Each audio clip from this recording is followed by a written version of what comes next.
Boa noite. Está no ar mais um palanque eletrônico da Rede Globo. O convidado desta noite é o candidato do PSDB à presidência da República, o senador Mário Covas. Ele vai ser interrogado pelos jornalistas da Rede Globo Joelmir Betting, Lilian Vitfib e Carlos Monforte, e também pelo sociólogo Herbert de Souza, que representa 56 entidades da sociedade civil. Como convidados especiais, também vão perguntar na noite de hoje ao candidato o jornalista Luiz Erlanger, do jornal O Globo, e a estudante Manuela Pinho, líder do movimento Se Liga 16. Este é o último programa de uma série de 10 com os principais candidatos à presidência da República. A ordem dos candidatos foi decidida por sorteio. Entre as regras desse programa, que tiveram um acordo com os representantes dos candidatos, está de as perguntas serem sem opinião pessoal dos entrevistadores. O objetivo do programa é fazer com que os candidatos respondam como vão solucionar os 10 principais problemas que afligem os brasileiros, levantados em pesquisa do Ibope. Senador, antes de começar o programa, eu gostaria de fazer uma pergunta sobre o candidato Mário Covas. Gostaria de saber se o candidato Mário Covas é o senador Mário Covas da sistematização ou se é o senador Mário Covas do discurso, que ficou famoso como choque do capitalismo no Senado, ou se é o candidato que foi buscar o vice Roberto Magalhães, ou se é o candidato que foi buscar como vice o senador Almir Gabriel. Em suma, a pergunta é se o PSDB não teria copiado de sua matriz, o PMDB, o leque ideológico que vai desde a direita até a esquerda. Mas a resposta depois dos comerciais.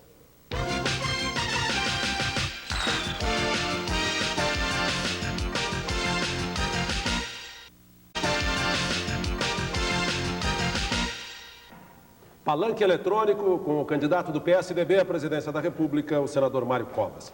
Senador, a pergunta havia sido sobre a sinuosidade do voo tucano nos céus da ideologia. Deixa eu começar fazendo uma referência. Nós não temos a intenção de ser matriz de ninguém, mas estamos longe de ser filial. Nós temos voo próprio e autonomia própria. Acho até que você podia ir um pouco mais longe nessa análise. Quem sabe você podia perguntar se o candidato do PSDB é o mesmo que foi deputado em 1961, que foi líder do MDB em 67, 68, que foi cassado, curtiu as suas prisões, durante 10 anos cumpriu uma suspensão de direitos políticos. Enfim, há vários outros episódios na minha vida que, afinal, podiam ser somados a esses mais recentes, na tentativa de mostrar que há uma sinuosidade nesta conduta de vida. Do ponto de vista político, eu quero dizer a você o seguinte: na política, as verdades elas não são permanentes. Pela seguinte razão: a primeira característica de quem acredita em democracia é exatamente o fato de que, por você defender a sua verdade, você aceita desde logo que os outros têm direito a ter a sua própria verdade. O que é permanente é o compromisso. Estes é que são permanentes. E os compromissos do candidato do PSDB, os compromissos de Mário Covas, ao longo da sua vida política, desde a área estudantil, esses não mudaram. O que você pode mudar em cada instante é a tática ou a estratégia para atingir os objetivos que são permanentes. Os seus compromissos de natureza política, os meus, permaneceram ao longo da história os mesmos. Nem mesmo no instante que você cita, em que a escolha de um candidato a vice esteve numa área mais conservadora do que aquela que a social-democracia normalmente ocupa. E foi estranho, porque é a primeira vez na história deste país, mesmo tendo em conta que há 30 anos nós não temos eleições de presidente, em que um candidato mais conservador é o candidato a vice de um candidato mais progressista. A história desse país sempre mostrou o contrário. Sempre o candidato mais progressista foi candidato a vice de um candidato mais conservador. Por isso se estranhou. A rigor, não há sinuosidade. O que nós pregávamos ontem, ou os objetivos que perseguimos ontem, eu diria até ontem, são os mesmos de hoje. Muito obrigado, senador. Vamos então ao Rio de Janeiro, ao vivo, para a pergunta do jornalista Luiz Erlanger, do jornal O Globo. Mas, senador, o eleitor que em novembro resolver votar no PSDB vai estar escolhendo que tipo de político? o líder da Constituinte que os empresários consideravam como radical de esquerda ou que levou nota baixa dos sindicalistas por não ter apoiado uma série de questões que eles consideravam de interesse do trabalhador? Mas você veja que isso é uma contradição, a rigor. Eu era resultante de uma série de forças que atuavam. Toda a negociação, particularmente aquela em plenária, da votação em plenária, foi feita a partir do meu gabinete, com todas as lideranças de todos os partidos. Muitas vezes é até possível que a Constituinte não seja expressão da minha vontade pessoal. Também, se ela fosse a expressão exclusiva da minha vontade pessoal, haveria um erro nela. Porque uma Constituição é sempre o resultado de uma negociação política, em que toda a nação, todas as minorias participam, evidentemente, com o seu peso específico próprio. Eu acho que, como você diz mesmo, eu não recebi nota 10 do DIAP. Houve certos instantes, me perguntam às vezes, por que é que o senhor votou contra a semana de 40 horas? Porque foi a negociação que eu sustentei que permitiu aprovar 44. E para sustentar a negociação, você tem que assumir compromisso em relação às outras fases do debate. De forma que, creio que a Constituição, afinal, traduziu determinadas conquistas de natureza social. Eu acho que nesse aspecto e em alguns outros aspectos, direitos e garantias individuais, na questão urbana, uma série de outros problemas, eu acho que a Constituinte avançou extraordinariamente. Ela apresentou defeitos. Há trechos em que ela ficou aquém do desejado. Por exemplo, na reforma agrária. Mas, indiscutivelmente, ela não é o resultado da vontade de ninguém. Eu sou, e fui, na Constituinte, o que sou hoje. Exatamente a pessoa que defende os mesmos objetivos. Aqui ou ali, a disposição relativa a este ou aquele tema pode ter sido revista, pode ter enfrentado novas circunstâncias e, portanto, pode ter se reciclado. Mas, a rigor, os compromissos são exatamente os mesmos e a conduta absolutamente igual. Joelmir Betting. Senador, na expectativa da maioria, nós vamos chegar a março do ano que vem com inflação de 30% ao mês, que é o patamar atual. O senhor teria algum plano de emergência para enjaular essa fera logo depois da posse? Isso é boa expectativa, né? Parece que hoje a discussão não é se chegamos com 30%, é se conseguimos chegar com 30%, né? Mas, a rigor, uma inflação de 30% representa mais ou menos 2.000% ao ano. E, portanto,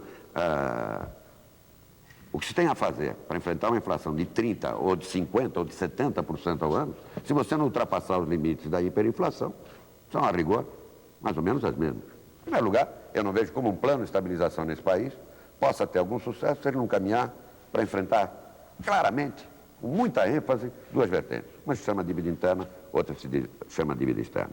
Eu acho que, simultaneamente, é preciso que você fale uma política fiscal duríssima, que recomece, inclusive, por um pacto, não diria um pacto, mas uma negociação, onde se afaste de uma vez por todas este faz de conta que existe neste país, onde alguns que devem pagar tributos dizem, nós pagamos tributos demais, e o governo, por sua vez, aumenta os tributos porque acha que é pouco. E, a rigor, nenhuma das duas partes está fazendo aquilo com que efetivamente está se comprometendo. Eu acho que uma política fiscal dura, que afinal implique na eliminação de todas as formas de desperdício, que implique na eliminação de todas as formas de supérfluo, que tenha absoluta austeridade, que seja ligado a processos, eventualmente, de privatização ali onde isto for necessário, para que se dê realmente, ou que se busque, sustentação popular para um projeto de estabilização financeira. Segundo, uma política monetária séria. Terceiro, austera. Terceiro, uma política de controle de preços e salários que não significa diminuição do salário real. A diminuição do salário real ocorre na medida em que a curva inflacionária aumenta. Na medida em que a curva inflacionária diminui, você tem a manutenção e até o crescimento do salário real. Quando a gente conversa em área popular, o povo define a inflação da seguinte maneira. Inflação é o aumento de preços que não vem acompanhado de aumento de salário. A rigor, o povo até, aqui ou ali, entende, tendo visto uma cultura inflacionária que presida este país, que o aumento de preço é da lógica do processo. Mas quando ele tem salários que acompanham os preços, ele não identifica isso como inflação. Inflação para ele é a perda de possibilidade dele comprar aquilo que ele comprava antes. Como é que o senhor faria o alinhamento de controle de preço com o salário? Tabelando tudo, congelando tudo? Não, não precisa, não congelando tudo, nem tabelando tudo. Essa pergunta, o congelamento é alguma coisa que não pode nunca receber uma resposta definitiva. Quem quer que fosse... Tá, não pode passar aviso prévio. Sem dúvida nenhuma. Agora, eu acho que o congelamento, tal qual já ocorreu por 2 ou 3 vezes neste país, hoje vai falecer necessariamente da credibilidade do processo. É preciso que, primeiro, você recupere a credibilidade na tarefa de governar, coisa que não existe hoje. Quando me pergunto qual será a primeira tarefa do PSDB no governo, eu sempre respondo: será mostrar claramente que a partir desse dia vai existir governo nesse país. Mas me parecem todas medidas um pouco lentas, senador. O senhor acha que o povo brasileiro, na situação inflacionária em que ele vai chegar no dia 15 de março, vai poder esperar, até do ponto de vista psicológico, um pacto, uma política fiscal dura? Não. O pacto, eu estou falando, eu estou me referindo ao problema tributário, mas não vejo nenhuma razão para que uma ação nessa direção, cobrando imposto de quem tem a pagar. Mas isso também demora. O senhor teria alguma coisa de emergência realmente no dia 16 de março de 1990? Bem, mas eu não vejo como você vai combater a inflação com seriedade se você não caminhar nessas 3 vertentes. Uma política fiscal, uma política monetária, uma política de controle de preços e salários e uma política que, afinal, preserve um nível de reservas que te permita efetivamente atuar na outra vertente, na vertente da dívida externa. Outra coisa, o senhor, das poucas vezes em que o senhor se absteve de votar na Constituinte, foi na questão do tabelamento dos juros. Se o senhor fosse chamado a votar hoje sobre o tabelamento dos juros, o senhor votaria a favor ou contra? Não, eu votaria contra. O tipo de tabelamento que está feito não me parece correto. Porque ou se cumpre o tabelamento definitivamente, ou não se incorpora isso na Constituição. Eu não votei, até no segundo turno, votei com a emenda que encaminhava para a lei. No primeiro turno não votei, não foi porque me negasse a votar. Simplesmente porque na véspera se havia votado a reforma agrária e naquela manhã, eu que deveria presidir a negociação, fui a uma reunião da direção do partido. De forma que cheguei em plenário e entendi que, não tendo participado da negociação, tentei até adiar a votação para o dia seguinte. Não conseguindo, entendi que não deveria sequer participar da votação a favor ou contra. Mas a minha posição seria, naquele instante, tal qual foi no segundo turno, a de encaminhar para a lei a deferição Mas sem o tabelamento daquela maneira? Sim, sem dúvida. Uma política monetária severa, no seu entender, o que seria? Aumentar juro, enxugar crédito? Não precisa ser obrigada. Ela tem que ser extremamente seletiva. Uma política monetária austera será aquela que não passe pela permanente emissão de moeda. Não será aquela que aumente sucessivamente. E aí você entra em problemas ligados à dívida interna, com a qual você tem que equacionar também. Com a eliminação de subsídios, com a eliminação de certos incentivos, com o efetivo enxugamento do aparelho do Estado, com o Estado reduzido à dimensão socialmente necessária, com a possibilidade de você reverter um quadro de tributos que, neste país, é fundamentalmente regressivo. Não há país no mundo onde a tributação seja tão regressiva como no Brasil. Progressiva. Ela quem menos tem mais paga. Chega a 35%, pelos dados que eu tenho, o montante que um trabalhador de salário mínimo paga de tributos nesse país. Na medida que você vai crescendo na faixa salarial, aí pela ordem de 10 salários mínimos, você deve estar em torno de 16% a 17% em matéria de tributos. Carlos Monforte. Bom, nós estamos falando muito de salário. No governo Sarney houve 5 políticas salariais e hoje o trabalhador ganha menos que 85. E o senhor acha que uma das vertentes que o senhor vai ter que entrar para combater a inflação é exatamente programar essa política salarial. Só que o senhor não pode programar sozinho, porque hoje o Congresso está mandando tanto ou mais que o Poder Executivo. Como elaborar essa política salarial e dar aquilo que o trabalhador realmente merece com essa diferença de poder? Mas, em primeiro lugar, eu, em instante nenhum, admiti, e pelo contrário, eu afirmo o contrário, que não vai haver perda de salário real. Quero deixar isso bem claro. Sim, e como recuperar Eu acho o que salário? as políticas salariais até agora, Como recuperar o salário? o processo chamado de indexação nesse país, tradicionalmente protegeu o capital. As políticas de natureza salarial, todas existentes, de alguma maneira arrocharam. Ou elas não encontraram a resposta que procuravam numa diminuição da inflação. Essa política salarial vigente, o senhor também não concorda com ela? Essa política salarial vigente está longe de estar sendo praticada. Está longe de estar sendo praticada. Agora, de qualquer maneira, ela tenta manter um nível salarial, mas está longe de atender a demanda de um salário real efetivo ou da permanência de um salário real efetivo. Veja, no nosso governo, o combate à inflação se fará sem prejuízo do salário real. Não é possível que você novamente demande ou determine para um setor da sociedade o ônus do confronto com a estabilização monetária. Sociólogo Herbert de Souza. A questão agrária, ela parece histórica. 4 séculos ou 5 séculos em que o homem no Brasil tenta trabalhar a terra para a sua felicidade. Eu não queria tratar a reforma agrária como uma questão econômica, mas como uma questão da democracia. As entidades que eu represento aqui, que são da campanha nacional pela reforma agrária, elas estão convencidas que sem a democratização da terra, não haverá democratização da sociedade brasileira. Alguns economistas acham que reforma agrária é uma questão simplesmente social. Outros acham que quem deveria cuidar da reforma agrária é uma espécie de LBA. O que o senhor pensa fazer no seu governo sobre essa questão tão crucial? Olha, a questão de uma semana eu estive no Congresso da CONTAG, em Brasília. E, portanto, vou repetir aqui pouco mais ou menos o que disse aos trabalhadores da terra. Na nossa visão, a reforma agrária é, primeiro, um problema da democracia. Segundo, é um problema de justiça.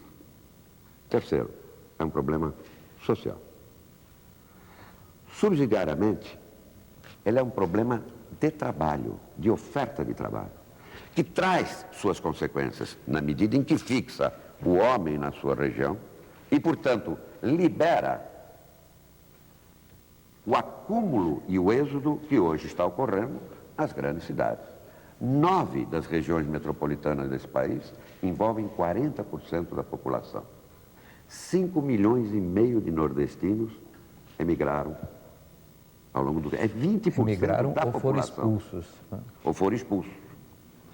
Portanto, a reforma agrária, sobre ser um fator de natureza social, um fator de natureza democrática, um fator de natureza, uma questão de natureza de justiça, é uma possibilidade de oferta de trabalho e de fixação do homem na região.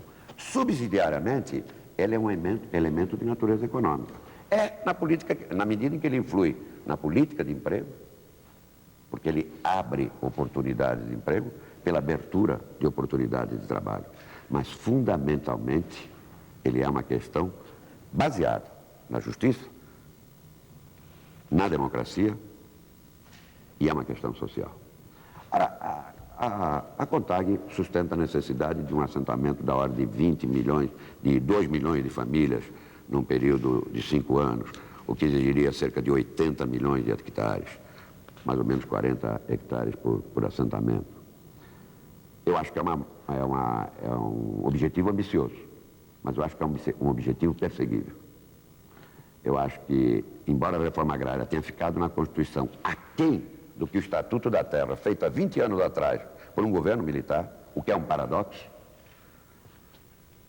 e ter desconsiderado, pelo menos em face de algumas propriedades, a necessidade do exercício, do cumprimento da função social da propriedade, ainda assim, me parece que um governo que tenha compromisso com a reforma agrária, que tenha compromisso de natureza popular, pode perfeitamente avançar nessa direção, mesmo balizado pelo que a Constituição diz hoje.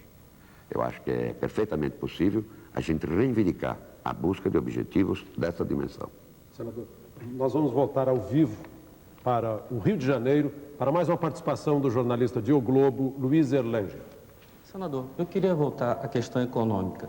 O seu partido parece ter entrado na onda dos que tiveram uma participação ativa na nova República e agora estão inocentes com relação à crise. Só para citar uma contradição, O ex-ministro da Fazenda do governo Sarney, Bresser Pereira, que segundo alguns economistas foi responsável por um enorme arroxo salarial, é justamente um dos encarregados da elaboração do seu programa de governo na área econômica. O senhor não vê aí nenhuma contradição?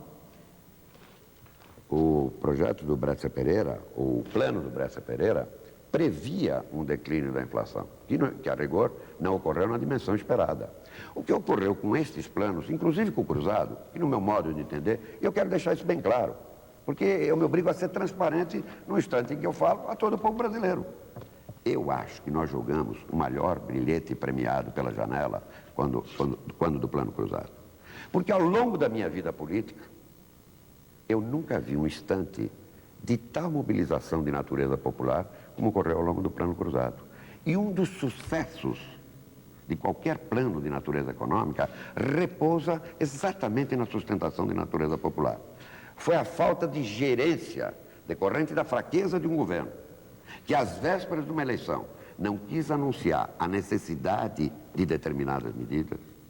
Medidas essas que, se fossem tomadas a tempo, não teriam produzido o resultado negativo que tiveram, mas porque, anunciadas logo após o evento eleitoral, passaram a retirar a sustentação de natureza popular que incidia sobre o plano.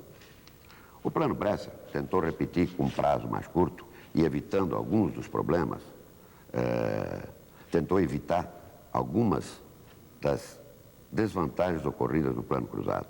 Mas, a rigor, aquele instante era exatamente o momento necessário para você, tendo em vista a galvanização popular, traçar todas as demais medidas que a exigência econômica colocava em pauta. Era o momento de você caminhar na linha de uma reforma agrária, era o instante de você caminhar para a reforma do Estado, era o instante para você... Ora, houve a época 200 mil desempregados na área bancária. E, no entanto, a oferta de emprego era de tal ordem que foi perfeitamente possível assimilar. Era o instante de você tomar todas as demais medidas. O plano Bresser veio já sem o respaldo popular necessário, tendo em vista o acontecido anteriormente. E a descrença popular num choque de natureza heterodoxa, que começa por um congelamento que não tem a sustentá-lo a vontade popular. No próximo bloco de Palanque Eletrônico, as soluções do candidato Mário Covas para dois grandes problemas nacionais: a violência e a corrupção. Depois dos comerciais.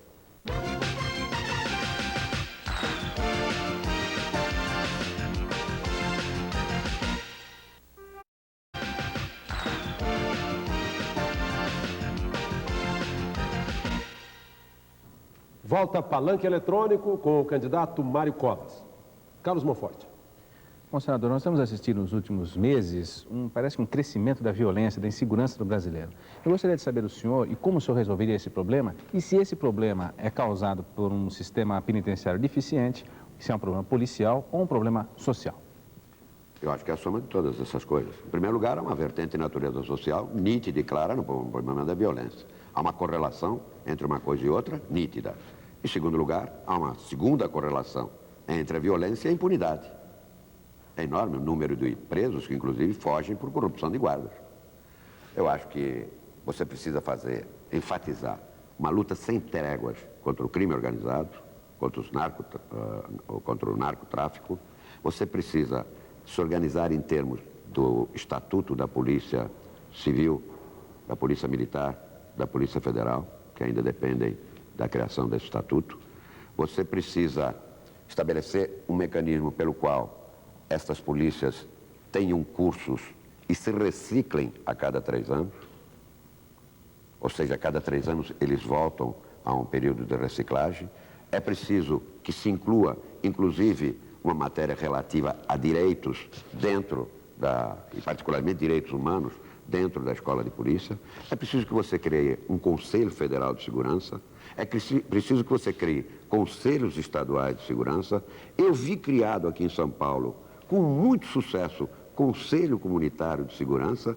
É preciso que você dê curso àquilo que já está na Constituição, ou seja, os juizados das pequenas causas, onde você possa resolver quase oralmente soluções de pequenas pendências. E mais do que isso, é preciso que você incorpore entidades da respeitabilidade, da OAB, da ABI, enfim, uma série de entidades da sociedade civil no sentido de promoverem a articulação, organismos de segurança, população, de forma que haja uma interação e uma crença no trabalho comum. Voltamos ao vivo para o Rio de Janeiro para mais uma participação do jornalista de O Globo, Luiz Erlanger. Senador, eu gostaria que o senhor explicasse uma curiosa identidade que está havendo com relação à sua candidatura do candidato do PRN, Fernando Collor. Eu pergunto isso porque, nos últimos tempos, algumas lideranças políticas têm oscilado justamente entre as duas candidaturas. Foi assim com o prefeito Joaquim Francisco, com o governador Tasso Gereissati, e, além disso, alguns tucanos ilustres, como o senador Fernando Henrique Cardoso, é citado frequentemente como um possível ministro no eventual governo Collor. Eu pergunto, o que há de comum entre Covas e Collor? Talvez a inicial, a letra C. Isso, sem dúvida, é algo em comum. Acho que não há muito mais coisas do que isso em comum. Por exemplo, para citar alguns dos temas de natureza programática, o candidato Collor fala que vai combater a corrupção. E eu sustento que isto é alguma coisa para não se anunciar, não faz parte de discurso. Isso faz parte da folha corrida de cada político. É a história da vida de cada um. Para a gente dizer que vai fazer isso, é preciso que a gente tenha antecedentes que justifiquem este posicionamento. Ouvi outro dia, realmente, o candidato Collor de Mello falar que ia fazer um ministério no qual alguns tucanos estavam presentes. Eu até fiquei muito orgulhoso com isto. O que mostra que ele tem pouca equipe e o que mostra que os tucanos têm equipe à vontade. São os que têm a melhor equipe para governar. E deu até um certo orgulho. Mas se é assim, para que votar na filial? É melhor votar na matriz? Senador, esse é o último programa da nossa série Palanque Eletrônico. E para todos os candidatos, a gente abordou esse assunto ao qual o senhor acabou de se referir, que é o assunto da corrupção. Claro que todo mundo chega aqui e fala que é contra a corrupção, mas a gente não conseguiu arrancar de ninguém uma resposta objetiva sobre como combater a corrupção. O senhor acaba de se referir ao próprio currículo, claro, de cada candidato. Mas a partir desse próprio currículo, o que fazer? Como fazer, senador? Olha, eu vou tentar exemplificar. Não sei se vou tomar muito tempo, mas vou tentar. Eu acho que não tem como, a não ser com um exemplo. Eu outro dia participava de uma reunião. E na reunião estava presente um ex-colega de escola meu, que hoje é industrial. E ele me dizia, Mário, vou te fazer uma pergunta. Se você chegar à presidência da República, não vai acontecer o que aconteceu hoje na minha indústria? O que é que aconteceu na tua indústria? Entrou um fiscal lá para mim e disse, olha, eu já vi a sua escrita. O senhor tem que pagar 300 mil cruzados de impostos. O senhor paga 100 e os 200, eu fico com 30%, o senhor fica por 70%. Eu disse, não lhe garanto isso. Agora, eu quero lhe fazer duas perguntas. A primeira delas é a seguinte. Se eu for presidente e esta coisa acontecer, você me conta? Porque se você me contar, eu te garanto que eu ponho o cara na cadeia. Mas mais do que a imprensa anuncia a corrupção e a gente não consegue ver uma medida de combate? Segunda coisa, eu acho tão fundamental quanto isso. Qual foi o resultado final da conversa? Você concordou ou discordou? Porque, a rigor, corrupção é um fato que tem duas pontas. De um lado está quem é corrompido, do outro lado está quem corrompe. E se nós não acabarmos com as duas pontas da linha, nós não vamos acabar com a corrupção. Corrupção é cruzada nacional. Acabar com ela é um problema de cruzada nacional. Como é que um governo influi nisso? Um governo influi nisso com um exemplo. Com a escolha dos seus auxiliares. Não basta que o rei seja sério, é preciso que os amigos do rei também sejam sérios. Com absoluta obstinação e ir ao fundo no combate à impunidade, que é a filha espúria da corrupção e a sua alimentadora. É evidente que você entra nessa faixa em outros poderes. Mas na medida em que você faz uma campanha e sustenta esse posicionamento, e tem uma história de vida que justifica esse posicionamento, e combater a corrupção não é combater apenas o safado que pega o dinheiro do povo e põe no bolso. Combater a corrupção é combater a ineficiência, a incompetência. Hoje, está aí no relatório do Banco Mundial. De cada 100 cruzados que saem do governo federal, chega na sala de aula 52 cruzados. Isso é corrupção da mais autêntica, embora o dinheiro possa não ter ido para o bolso de ninguém. E como é que o senhor faz chegar aos 100 cruzados na sala de aula? Isso é um esforço que tem que ser feito por todos. E é um esforço que será feito pelo governo. E no instante em que não estiver chegando os 52, No instante em que continuar chegando 52 cruzados, vai correr pescoço de ministro da Educação, vai correr pescoço de todo mundo, até que se chegue. Coragem física não é aparecer num palanque dizendo, atire em meu peito. Coragem física que o povo espera de um governante é ele ser capaz de enfrentar os poderosos quando está em jogo o interesse da maioria. É você, em determinado instante, dizer, quando os concessionários de ônibus, que são homens poderosos, dizem o seguinte, ou o senhor dá aumento de tarifa, ou então nós tiramos 20% da frota em serviço, no fim da tarde, 14 empresas estão sob intervenção no seu transporte. E a tarifa não é aumentada. Isto, o povo não nos pede muito, no meu modo de entender. Ele nos pede, primeiro, que tenhamos autoridade, que não se confunde com autoritarismo. Eu volto a dizer, governo para governar, inclusive internamente. João Mir. Senador, a renegociação da dívida externa vai ficar mesmo para o próximo governo, é a vontade dos credores. Que proposta o senhor levaria aos bancos logo depois da posse? Bem, eu vou dizer a proposta e depois tentar discutir um pouco. A nossa proposta rigorosamente é a seguinte, nós queremos a redução da dívida para o valor que para ela se sinaliza no mercado secundário. Mais do que isso, nós queremos salvaguardas para nossas negociações externas futuras. Isto é, nós reservaremos, para efeito deste fato, percentuais do nosso produto exportado ou do nosso saldo, do nosso superávit de natureza comercial. A rigor, o que vem a ser isto? É difícil a gente discutir dívida externa num conteúdo mais amplo. Mas eu me lembro, quando eu era menino, que a minha mãe comprava naquilo que na época a gente chamava de venda, empório. Naquele tempo não tinha supermercado, se comprava na venda. E eu me lembro que isso era feito da seguinte maneira. Ela tinha em casa uma caderneta e o dono da venda tinha em casa, na venda uma caderneta dele. Então, a cada vez que se comprava alguma coisa, era escrito nas duas cadernetas.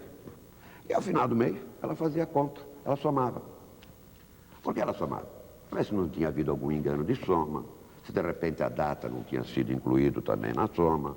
Enfim, ela ia verificar se estava certo aquele negócio. Pouco mais ou menos, a Constituição atual determina que se faça isso. No seu artigo 26 das disposições transitórias, ele está demandando que, em relação à dívida externa, se verifique a validade de todas as operações. Mas, às vezes, eu me lembro que eu era pequeno, e a minha mãe me mandava ir comprar. E quando eu chegava lá, eu botava um olho gordo num brinquedo que tinha na venda, e o vendeiro empurrava para mim o brinquedo. Marcava nas duas cadernetas e tal.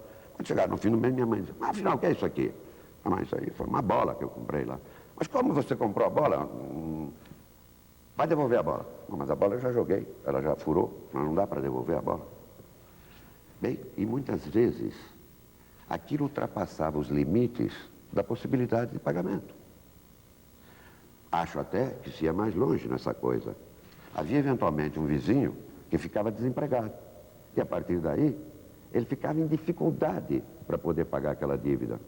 E ele tinha que resolver entre comer, entre deixar o filho na escola, ou efetuar aquele pagamento. Ele até era bom pagador, mas a rigor não podia fazer isso.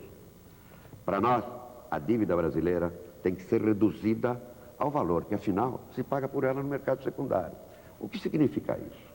Se o senhor emprestar um dinheiro para alguém, e este alguém tiver dificuldades, e o senhor achar que vai demorar para receber, depois de receber juros durante muito tempo, o senhor o que faz é tentar vender a dívida com um desconto. Isto acontece com a dívida brasileira. Há um mercado chamado secundário, no qual se compra a dívida com desconto. Mas apenas 5% da dívida está no mercado secundário. Mas, de qualquer maneira, isto aponta para o valor real da dívida. E a despeito de só 5% estar no mercado secundário, o Brasil, enquanto país, não pode comprar a dívida. Eu posso, você pode. Quem nos está ouvindo pode. Mas o país e o povo brasileiro não podem ser beneficiários disso. Eu acho que a rigor já se avançou nesta direção no instante que se fez o Acordo do México. A palavra obscena, que significava redução da dívida, a rigor foi ultrapassada. Mas eu tomo a esse respeito palavras de alguém que tem a função de chefe, secretário-geral do Fundo Monetário Internacional, Michel Candaci, que diz, olha, é possível, inclusive, enfrentar este problema de ajuste interno sem que você, a rigor, penalize a parte mais pobre da população. O Brasil é um país onde, entre os 40% mais pobres, o volume total de renda corresponde a apenas 7% do produto nacional bruto. De forma que é possível se enfrentar os ajustes de que falávamos há pouco na luta contra a inflação, até mesmo sem penalizar, eventualmente até aumentando a renda desses setores. De qualquer maneira, com relação à dívida externa, a posição do PSDB é clara. Primeiro, nós nos reservamos o direito de negociar, se possível, mas de tomar atitudes unilaterais, se necessário. Moratório, Inclusive. Nos reservamos esse direito, negociando, tanto quanto possível, a redução da dívida para o valor que por ela se sinaliza no mercado secundário. Herbert de Souza. Eu, como o senhor sabe, tenho um problema com a saúde. E é esse o tema que eu queria lhe falar. Mas particularizando uma questão que é dramática neste país, que é a questão da AIDS e a questão do sangue. O Brasil é o terceiro país em AIDS no mundo. No entanto, é o país onde menos se faz sobre AIDS. Do ponto de vista não tanto da sociedade, que se preocupa e que faz alguma coisa, mas do governo federal, que é uma nulidade absoluta neste ponto. Até hoje, pessoas são contaminadas por AIDS através do sangue, o que é um absurdo no mundo inteiro. Mas isso é simplesmente a ponta do iceberg de uma questão de saúde que afeta a maioria do povo brasileiro. Saúde, como vai ser no seu governo? Há um dado de saúde que é inequívoco. Eu vi citado ontem aqui, como está no nosso programa, é anterior, portanto, eu não vou deixar de citá-lo. O Brasil aplica muito pouco em saúde, não chega a 3% do produto interno bruto. Qualquer país que dê prioridade à saúde não investe menos do que 8% a 10% do produto interno bruto. Dentro dessas condições, primeiro, é preciso você canalizar recursos. Segundo lugar, a nós parece, e nós sustentamos isso em nossa proposta, que o Sistema Único de Saúde é aquele que deve ser adotado, com uma única autoridade em cada nível de governo, dividindo as tarefas, de tal maneira que na área municipal você faça o atendimento mais amplo, as especializações na área estadual. Em segundo lugar, nos parece que a saúde deva ser universalizada. Aliás, a Constituição diz isso. A Constituição diz em relação à saúde e à educação a mesma coisa. Saúde e educação são direitos de todos e dever do Estado. Terceiro lugar, a nós parece que a saúde deve ser universalizada, ou seja, todos devem ser atendidos. Deve ser equânime. Aquilo que se faz para o rico deve ser o que se faz para o pobre. Ela deve estar sob controle popular, por isso encaminhá-la para a área municipal é positivo, porque isto oferece condições para uma participação popular no controle democrático da saúde. Nós precisamos quebrar aquilo que já existe hoje, tradicionalmente nesse país, que é um paradoxo. É uma luta entre medicina preventiva e medicina curativa. A medicina preventiva nesse país, eu votei há 3 semanas atrás no Senado um projeto de lei dando a contrapartida em cruzados a um empréstimo externo para combater malária. Ou seja, malária, esquistossomose, doença de Chagas, ainda são problemas nesse país. Eu acho que é um enorme espaço para a ciência e tecnologia na área da saúde, particularmente no setor de remédios imunobiológicos, por exemplo. E nós incluímos na nossa proposta alguma coisa que afinal nasceu com a Constituição e que nos parece um compromisso com a informação e, consequentemente, com a liberdade. Nós somos literalmente contrários a qualquer forma de comando do Estado sobre o controle da natalidade. Mas nós entendemos, por outro lado, que o Estado tem obrigação, em nome do direito à informação e, portanto, do direito à liberdade, de oferecer à família a informação para que ela, família, execute o seu planejamento familiar e até de oferecer os meios para que isso ocorra. Está explicitado na nossa proposta. Somos contra qualquer forma coercitiva de ação do Estado, mas, por outro lado, achamos que o Estado tem a obrigação de oferecer isso à família. No próximo bloco, ao vivo do Rio de Janeiro, a participação da líder do Movimento de Estímulo ao Voto Jovem, Se Liga 16, Manuela Pinho. Foi mais rápido hoje. Logo depois dos comerciais.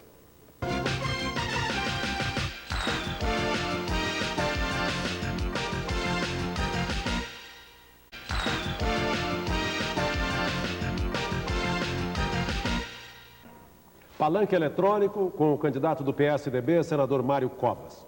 Vamos agora ao vivo para o Rio de Janeiro para colher a participação da líder do movimento Se Liga 16, Manuela Pinho.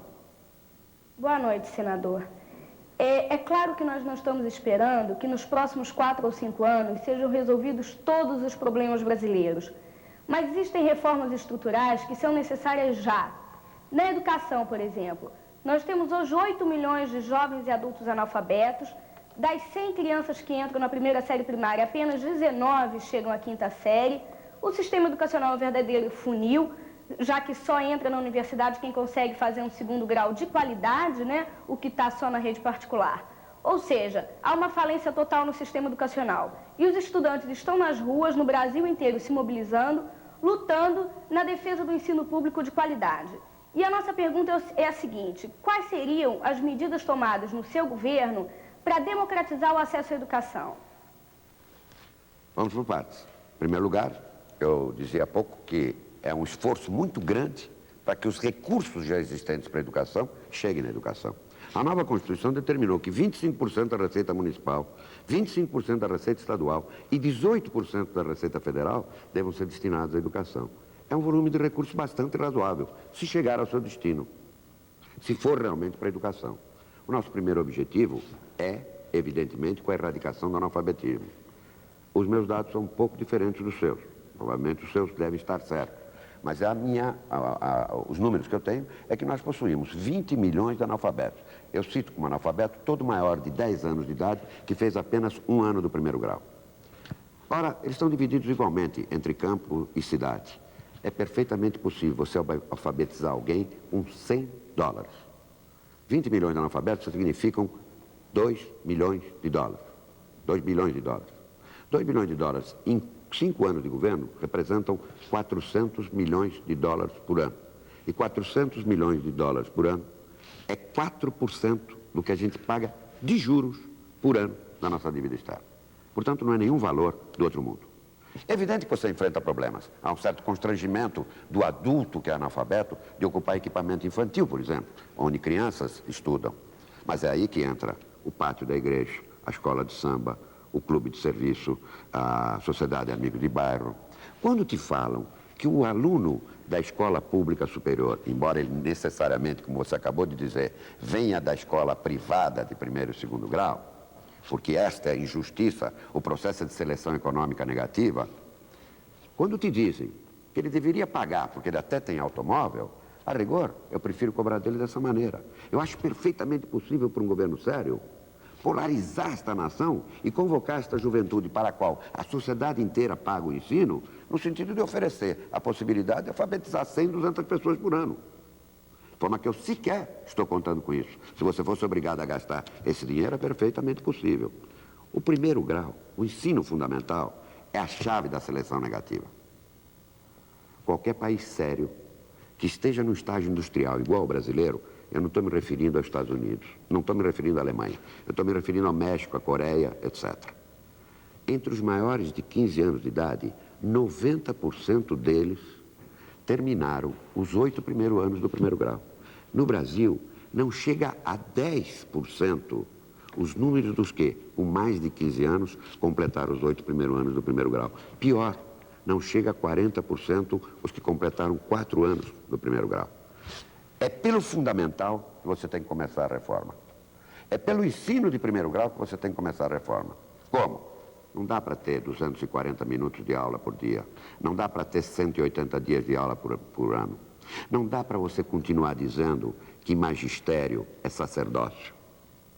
Professor é um profissional como outro qualquer, que tem que ser tratado com a dignidade de professor.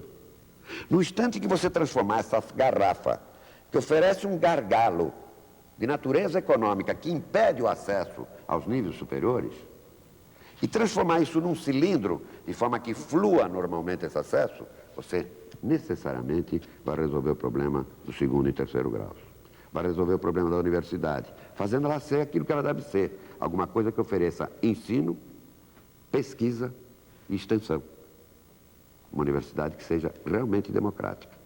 Uma universidade que possa oferecer vagas sem pagar, controle e direção democratizados e controle da sociedade. Você sabe que apenas 20% da faixa etária de segundo grau está na escola e não há uma demanda reprimida. É porque apenas chegam no segundo grau estas pessoas. Quando eu fiz vestibular para engenharia aqui em São Paulo, na Escola Politécnica, quem entrava na Escola Politécnica era o aluno que vinha do primeiro e segundo grau, do Colégio Canadá de Santos, do Roosevelt daqui de São Paulo, da escola pública. Hoje, chega na escola superior pública o aluno que vem da escola privada.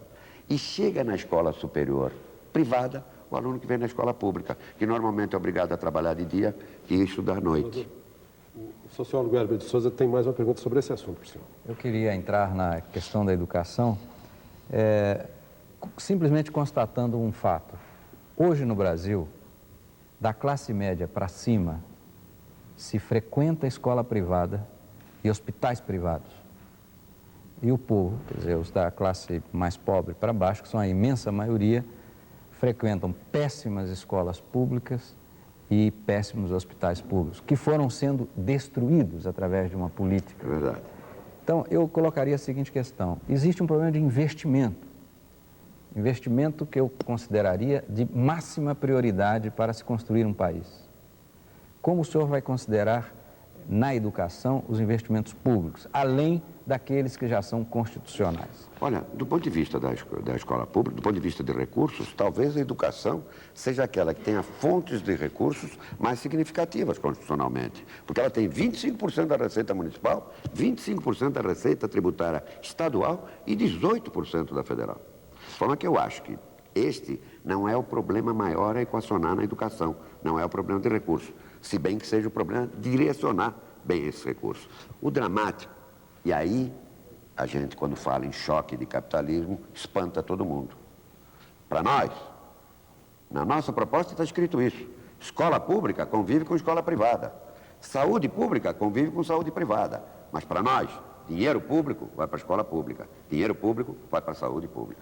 João Senador, na área da habitação, o futuro presidente vai receber uma bomba relógio, que deve explodir no ano de 93, 94, que é um rombo de 25 bilhões de dólares no sistema financeiro da habitação por conta do subsídio embutido no saldo devedor quando do vencimento dos contratos em vigor. Como o senhor pretende reconstruir o programa habitacional sem desarmar essa bomba lá na frente? Bem, eu acho que isso é o fundo de variações De equivalência salarial. de equivalência salarial. Isto é que vai gerar este problema. E me parece, nesta altura, inevitável gerar, tendo em vista o subsídio já feito. Agora, eu acho que você precisa, em primeiro lugar, se você tem uma política de pleno emprego, e me parece que seja absolutamente necessário, até para a retomada de crescimento econômico, mais do que isso, para a retomada de desenvolvimento, necessariamente duas políticas sociais têm que estar presentes. Uma delas se chama reforma agrária, a outra se chama habitação. Por quê? Porque a habitação consome insumos nacionais. Segundo, é uma enorme fonte de emprego. Terceiro, resolve um dos mais dramáticos problemas sociais. Conforme a fonte, varia o número de demandas explicitadas. Há quem fale que são 8 milhões o número de habitações necessárias neste país, há quem fale em 14 milhões, mas pouco importa. Qualquer que seja o número dentro desses limites ou dentro dessas balizas, eles são enormes. A nossa proposta prevê a construção de 5 milhões de casas em 5 anos. 1 milhão por ano, então. 1 milhão por ano. Ou melhor, nós não pretendemos que seja 1 milhão por ano. Nós pretendemos que sejam 800, 900, 1 milhão, 1 milhão e 100 e 1 milhão e 200. Isso está projetado em cálculo, em modelo matemático. Isso é perfeitamente possível fazer com os recursos existentes, com algo como 3% do orçamento da União e 3% dos orçamentos do Estado. Para isso, tanto quanto possível, você deve remeter o projeto para a área municipal. Nós já cometemos o absurdo nesse país de construir uma casa da Coab em Manaus exatamente igual àquela que construímos em Porto Alegre. Ou seja, ninguém lembra que Manaus é úmido, é quente, tem madeira abundante, enquanto que em Porto Alegre é frio, chega a temperaturas abaixo de zero e tem outros insumos. Mas nós ainda fazemos o mesmo tipo de política. É preciso que você estimule todas as formas, inclusive as artesanais, de fazer habitação, entre elas a autoconstrução, a casa pré-fabricada, os mecanismos de mutirão. É preciso que você entre com a cesta básica de construção. É preciso que você entre com os lotes urbanizados. É preciso que você, enfim, atue neste projeto em todas as frentes simultâneas. É possível recuperar em 15 anos, em tributos, o investimento feito na habitação. Por outro lado, para faixas de rendas mais baixas, necessariamente a aplicação do Estado é uma necessidade, sim, porque se você não subsidiar o juro para as faixas mais baixas, você fará sempre da política habitacional aquilo que ela foi ao longo desses 20 anos, um instrumento para a classe média. Eu conheço uma cidade, perto da que eu moro, que tem 90% de população flutuante. Ela hoje é um tremendo e continuado processo de acumulação de predinhos de 3 andares. Todos eles servindo a uma classe média baixa, que faz daquilo a sua segunda moradia. É a cidade, talvez, de maior crescimento demográfico nesta nação. A cidade fica de frente para o mar. E Praia Grande. E ali estão, em grande parte, o local onde uma classe média do ABC, de São Paulo, etc., construiu a sua segunda moradia. Evidentemente que quando elas têm algum problema, é aquela segunda moradia que entra em pânico. Senador, nós vamos voltar ao vivo para o Rio de Janeiro para mais uma participação da estudante Manuela Pinho. Senador, a nova Constituição tem um capítulo bastante avançado sobre o meio ambiente, mas o novo presidente da República vai enfrentar problemas ecológicos seríssimos. Um deles aflige toda a nação e principalmente a população carioca. São as usinas nucleares de Angra dos Reis, que gastaram e gastam muito dinheiro, não apresentando resultado prático para a população e tendo um nível de segurança bastante duvidoso. Por isso a gente quer saber qual seria a postura do seu governo em relação às usinas nucleares. Continuar o projeto nuclear, interromper ou realizar um plebiscito? Se continuar significa construir as outras 6 usinas constantes do contrato com a Alemanha, não.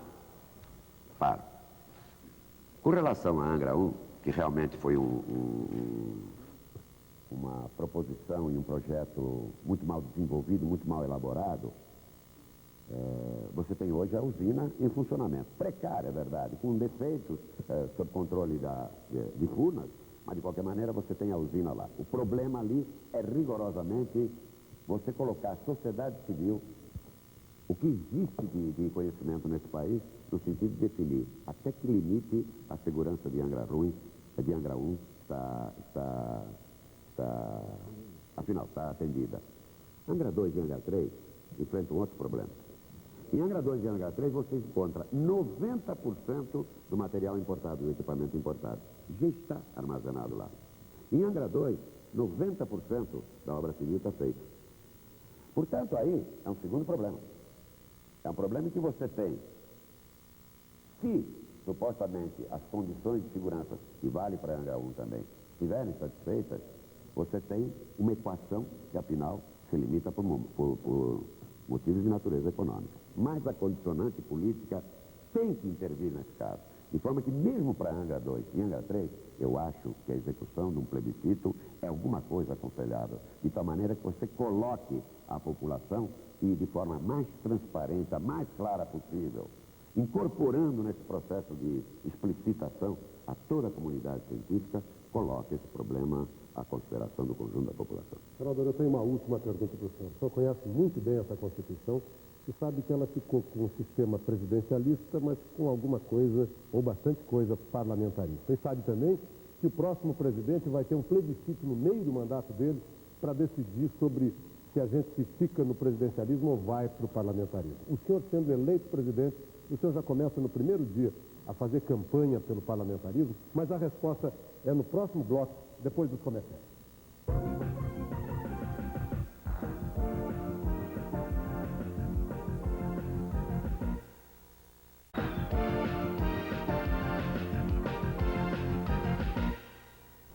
Palanque eletrônico com o candidato Mário Covas.